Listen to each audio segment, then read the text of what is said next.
Central minister Anurag Thakur మీడియాతో మాట్లాడుతున్నారు. Live ద్వారా చూద్దాం. के समय शुरू होते थे, पूरे नहीं हो पाते थे।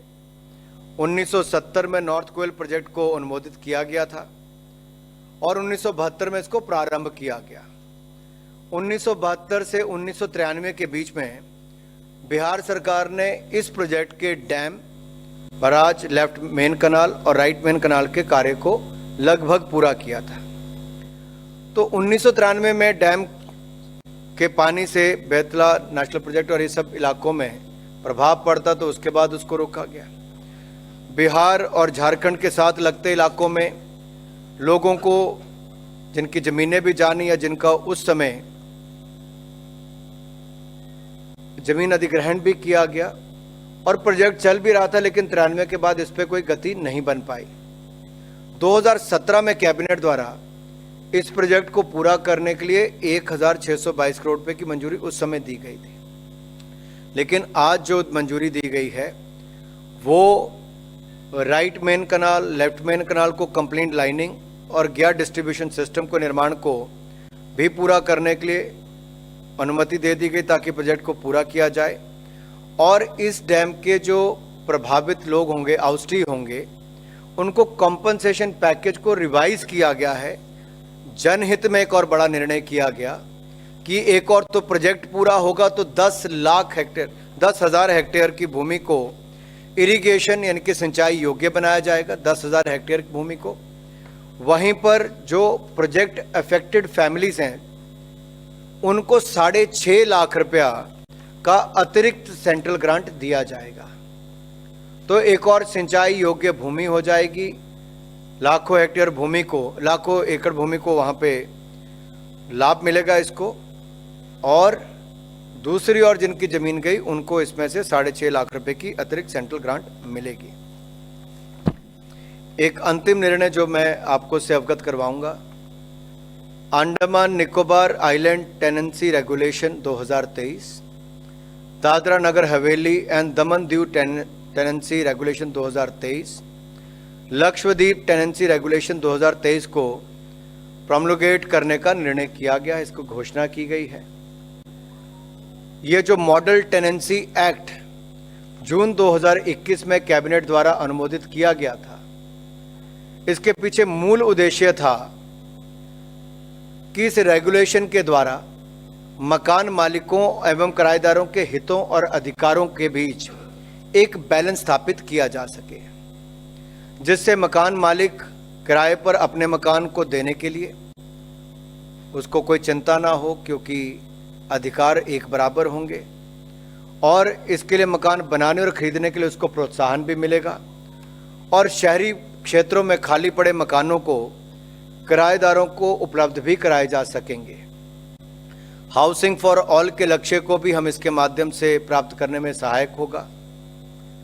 संविधान के अनुच्छेद 240 के अनुसार अंडमान निकोबार आइलैंड, दादरा नगर हवेली, दमन दीव, लक्षद्वीप यूनियन टेरिटरी में रेगुलेशन बनाए जाने का प्रावधान है।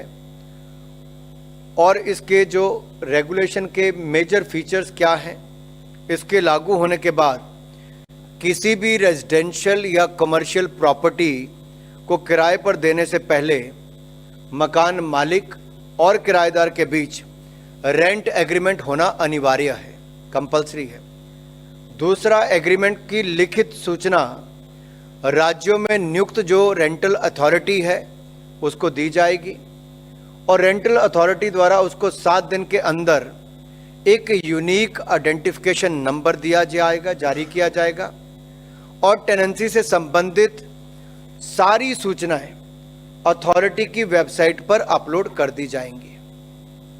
मकान मालिक और किराएदार आपसी सहमति से किराया तय करेंगे। बिल्डिंग के स्ट्रक्चरल रिपेयर्स या रखरखाव के संबंध में मकान मालिक और किराएदार के दायित्व को स्पष्ट रूप से परिभाषित किया गया है ताकि इसमें कोई कंफ्यूजन ना रहे, ताकि लिटिगेशन कम से कम हो और आपसी विवाद ना बढ़ सके। मकान मालिक और किराएदार के बीच विवादों के निवारण हेतु fast track quasi judicial system की स्थापना की जाएगी ताकि विवादों का निपटारा समय पर हो सके। किराएदार द्वारा यदि 2 महीने तक किराया नहीं दिया जाएगा या परिसर जो है जहां पर उसने किराए पे लिया उसको सबलेट कर दिया जाएगा, ऐसी स्थिति में रेंट कोर्ट मकान मालिक को वापस कब्जा दिलाएगा। कोई भी मकान मालिक प्रीमाइसिस की एसेंशियल सर्विसेज जैसे बिजली, पानी आदि को रोक नहीं सकेगा। किराएदार द्वारा टेनेंसी को समाप्ति के पश्चात प्रीमाइसिस को खाली करने के लिए प्रथम 2 महीनों में मंथली रेंट का दुगना तथा उसके बाद मंथली रेंट का 4 गुना भुगतान करना होगा। खाली नहीं करने के बाद, आप ऐसा मत सोचना खाली करने के बाद करना है, खाली नहीं करने के बाद, इनके जो रेंट एग्रीमेंट जितने समय तक के लिए है उसके बाद तक। मेरी ओर से इतने ही विषय थे। मैं माननीय किशन रेड्डी जी से अनुरोध करता हूं कि वो कृपया करके जो नेशनल टर्मरिक बोर्ड का गठन किया गया है उस पर भी थोड़ा प्रकाश डाल दें, और जो सेंट्रल ट्राइबल यूनिवर्सिटी तेलंगाना के लिए आज मंजूरी की गई है उसके लिए, और कृष्णा वाटर डिस्प्यूट ट्राइब्यूनल को लेके भी जो एक बड़ा निर्णय आज किया गया है, ताकि तेलंगाना और आंध्र के हितों के बारे में और पानी के बंटवारे के बारे में और स्पष्टीकरण आ जाए। किशन रेड्डी जी। आदरणीय अनुराग ठाकुर जी, मुरुगन जी और सभी पत्रकार बंधु, आज का कैबिनेट में आदरणीय प्रधानमंत्री श्री नरेंद्र मोदी जी ने तेलंगाना का दृष्टिकोण से तेलंगाना जनता को आज अलग अलग 3 विषय पर, एक किसानों का बहुत दिन से डिमांड था, लगभग 30-40 साल का ये डिमांड को आज नरेंद्र मोदी जी आज पूरा किया है। क्योंकि जो टर्मरिक हल्दी का बोर्ड बनाना चाहिए, क्योंकि तेलंगाना एक ऐसा स्टेट है, कुछ जिलों में टर्मरिक के लिए अच्छे जमीन है, उस जमीन में टर्मरिक का अच्छा खेती हो सकता है, प्रोडक्शन अच्छा मिलता है, इसलिए बहुत सालों से किसान इसके ऊपर आधार पर खेती करते हैं। इसी दृष्टिकोण से उस जितना मेहनत करते हैं उसका पूरा लाभ नहीं मिल रहे। भारत सरकार के सामने इस विषय पर आया है। आज कैबिनेट में आदरणीय प्रधानमंत्री नरेंद्र मोदी जी की अध्यक्षता में तेलंगाना के लिए टर्मरिक बोर्ड का जो आज इस विषय पर एक ऑर्डर निकालने का आदेश दिया है। इससे तेलंगाना के किसानों का बहुत सालों का जो डिमांड था, डिमांड पूरा हुआ है। इसमें जो नेशनल इंटरनेशनल मार्केट, कोरोना के बाद टर्मरिक का बहुत बड़ा इंपॉर्टेंस बढ़ गया, डिमांड बढ़ गया। टर्मरिक मेडिसिन में यूसेज हो रहे और कॉस्मेटिक्स में यूज होता है। दुनिया का गोल्ड टर्मरिक के नाम पर इसको बहुत बड़ा डिमांड है। इस दृष्टिकोण से भारत सरकार नॉट ओनली तेलंगाना, देश के अलग अलग प्रांतों को इसका लाभ मिलता है। सबसे बड़ा लाभ तेलंगाना, महाराष्ट्र, कर्नाटका, तमिलनाडु, मध्य प्रदेश, आंध्र प्रदेश, उड़ीसा, वेस्ट बंगाल, मिजोरम, असम, गुजरात, इस प्रांतों में ज़्यादा किसान इस टर्मरिक का खेती करते हैं। आज इस बोर्ड के गठन के कारण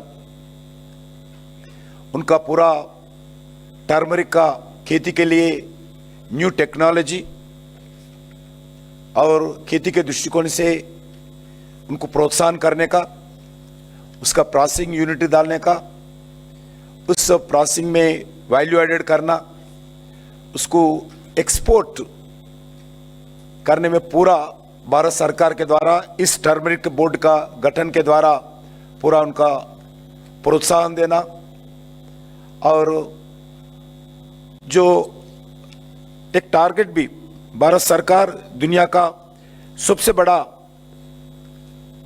ये टर्मरिक भारतीय प्रोडक्शन करते हैं, इसमें एक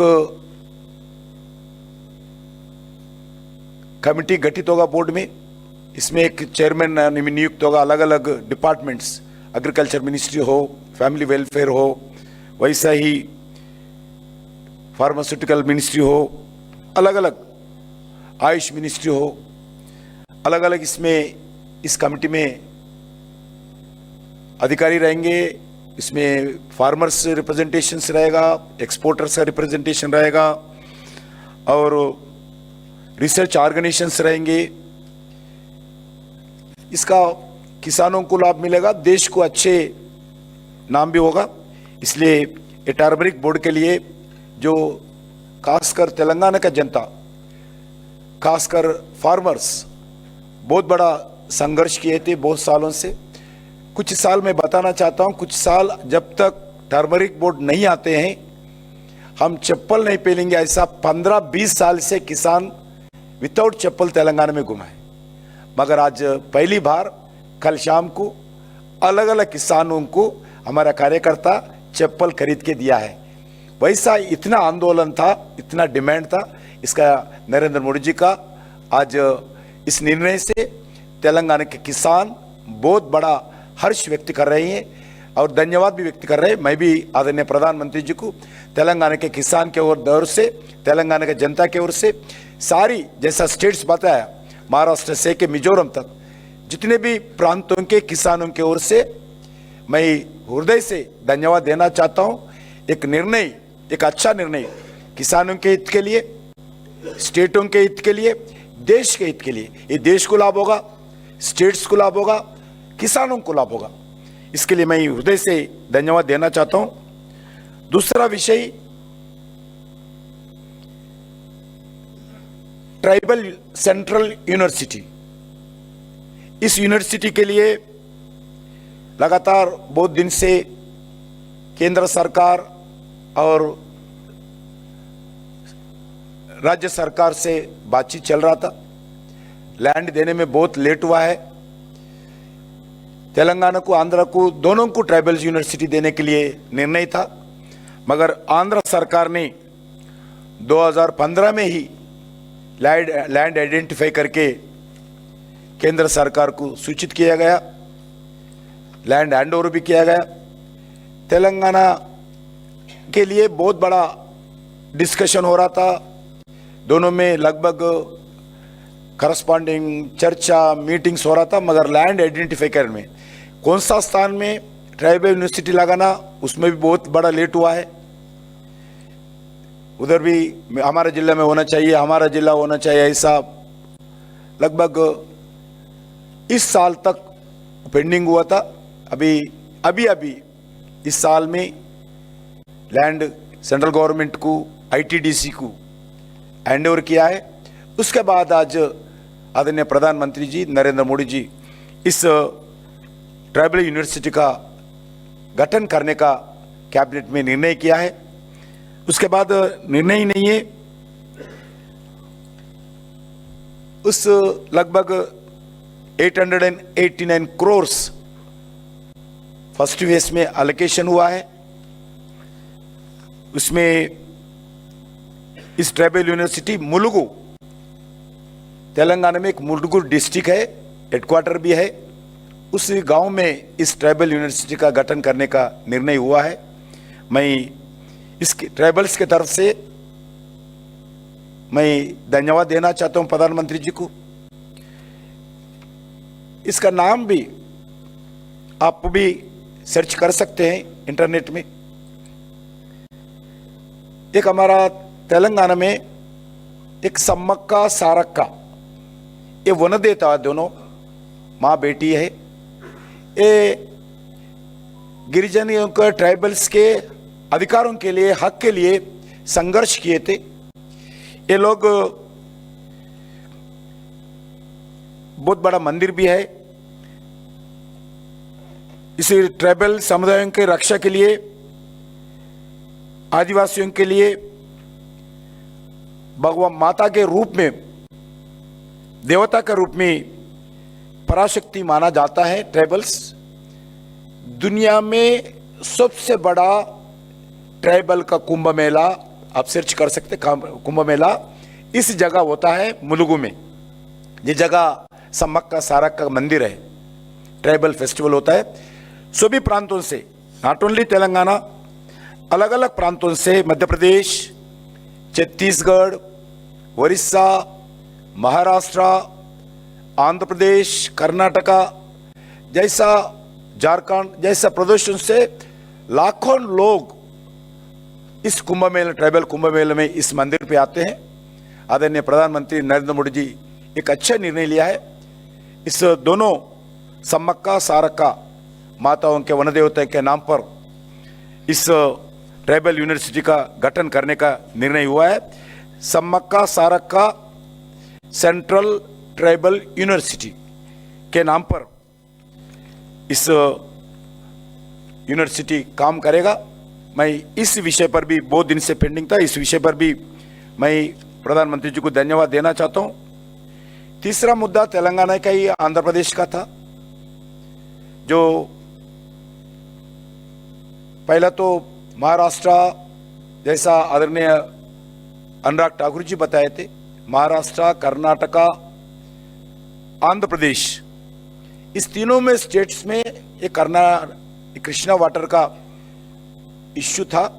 इसके लिए Krishna water dispute tribal tribunal का गठित हुआ था।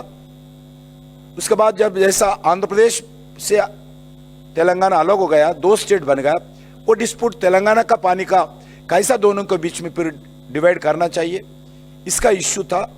इस विषय पर लगातार अलग अलग मीटिंग्स हुआ था।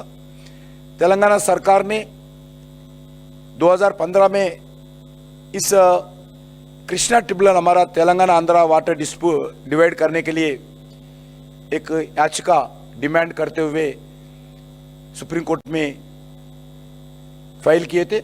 इसका स्टे था।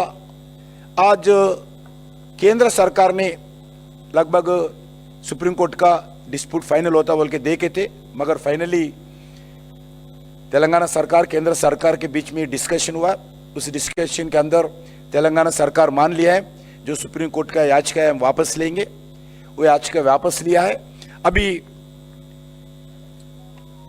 केंद्र सरकार जो टर्म्स ऑफ रेफरेंस के दृष्टिकोण से कृष्णा वाटर डिस्प्यूट ट्रिब्यूनल 2 के अंदर ही इस समस्या को हल करने के लिए तेलंगाना का, आंध्रा का बीच में कृष्णा वाटर डिस्ट्रीब्यूशन का जो एक लीगल जुडिशियली ऑर्गेनाइजेशन होता है, इस दृष्टिकोण से आज भी बहुत बड़ा निर्णय हुआ है। लगभग 50 लाख किसान तेलंगाना में इसका लाभ मिलता है। मैं बताना चाहता हूं, तेलंगाना संघर्ष, सेपरेट तेलंगाना का संघर्ष, पानी, फंड्स अंड एम्प्लॉयमेंट, जॉब्स, नीళ్లు నిధులు నియామకాలు, ये 3 डिमांड्स के ऊपर संघर्ष चला था। इसमें सबसे पहला डिमांड पानी का ही था। इसलिए आज जो तेलंगाना सरकार सुप्रीम कोर्ट से याचिका वापस लिया है, इसीलिए केंद्र सरकार को अभी इस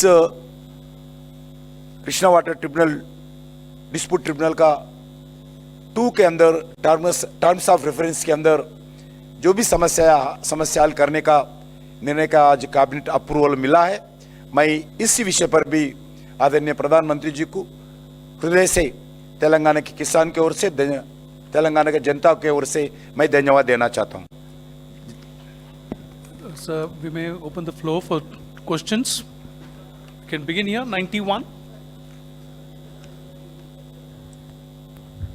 Sir, Prakash Pedashi from ET Now. With the hike of LPG subsidy for Ujjwala customers, how much will it cost to the exchequer? देखिए, जब गरीब कल्याण की बात करते हैं तो आप इस पे मत जाइए कि कितना सरकार को बोझ पड़ेगा। मैं बोझ नहीं, मदद कही मैंने पहले भी। तो जितना भी होगा, प्रति सिलेंडर 200 रुपये की बजाय अब 300 रुपये की सब्सिडी उज्ज्वला गैस लाभार्थियों को मिलेगी, प्रधानमंत्री उज्ज्वला योजना के अंतर्गत जो है। और ये लगभग 9 करोड़ 60 लाख से ज़्यादा बहनों को, एक तरह से कहूँ तो 9 करोड़ 60 लाख परिवारों को एक मदद के रूप में घोषणा की गई है।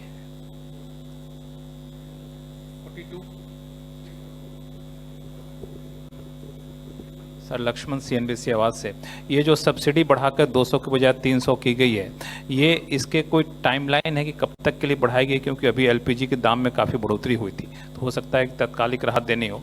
और इसमें चूंकि पिछले कारोबारी साल के आधार पर देखें तो कितने लोगों ने इस उज्ज्वला स्कीम के तहत रिफिल कराई, उसके आधार पर कुछ डेटा शेयर कर सकें सर?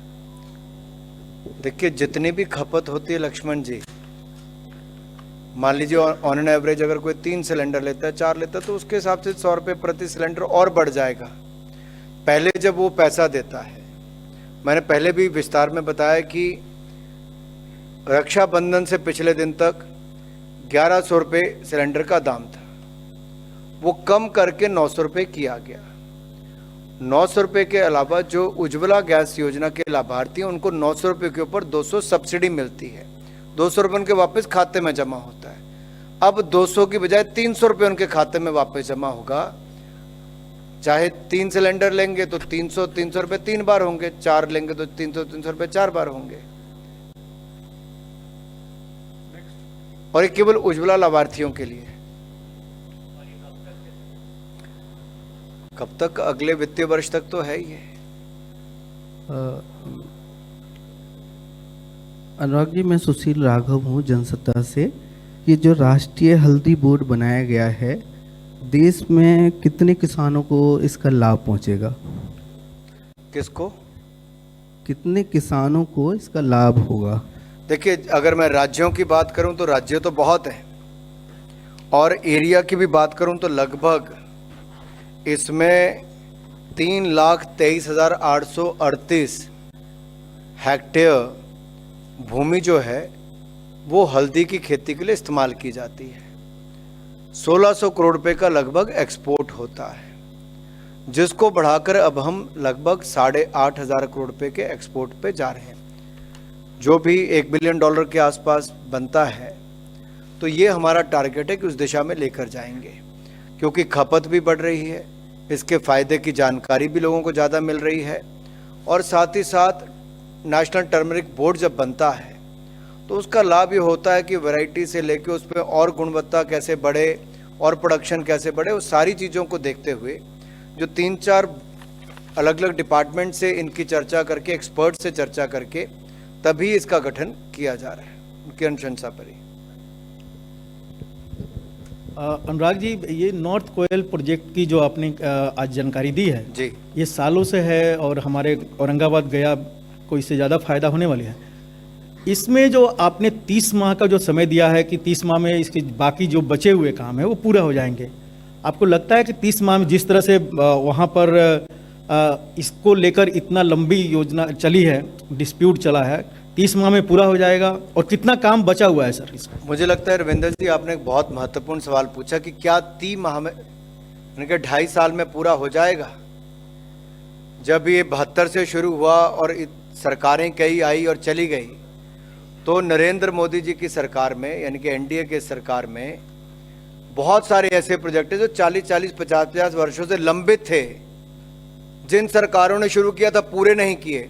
वो पूरा करने का श्रेय भी एनडीए की सरकार को, नरेंद्र मोदी जी को जाता है, और इसको एक स्पेशल प्रोजेक्ट के रूप में लिया जा रहा है। स्पेशल प्रोजेक्ट के रूप में इसको अनुशंसा दी गई है और पूरा करने के लिए पूरी सहायता कर रहे हैं।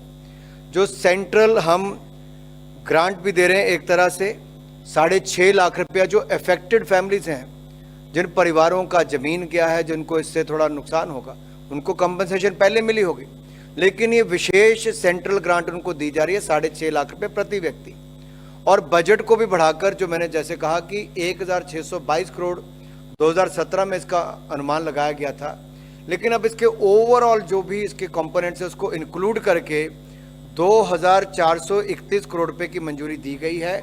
और इसलिए 30 महीने का टाइमलाइन भी दिया गया कि 30 महीने के अंदर इसको पूरा करना है और पूरा करेंगे।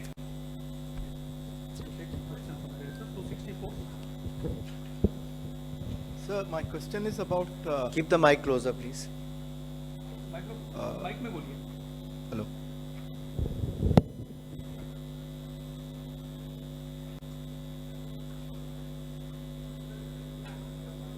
माइक थोड़ा नजदीक रखिए भाई साहब।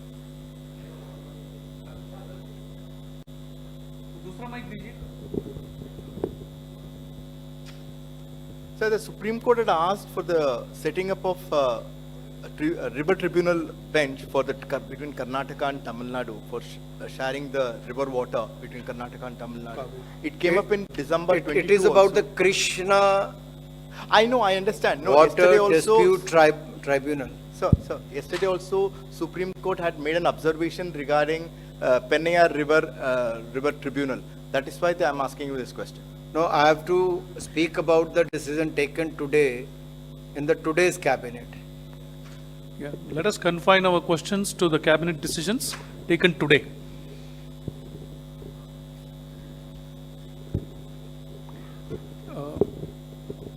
Yes, we'll take a question from the front row, please. Sir, Divya from Indian Express. My question is regarding the National Tribal University. Are there some details of the project? Number of students that can be admitted? When will the project be completed? Or any such thing that you have? Divya ji, सबसे बड़ी बात तो ये है कि समक्का सरक्का central tribal university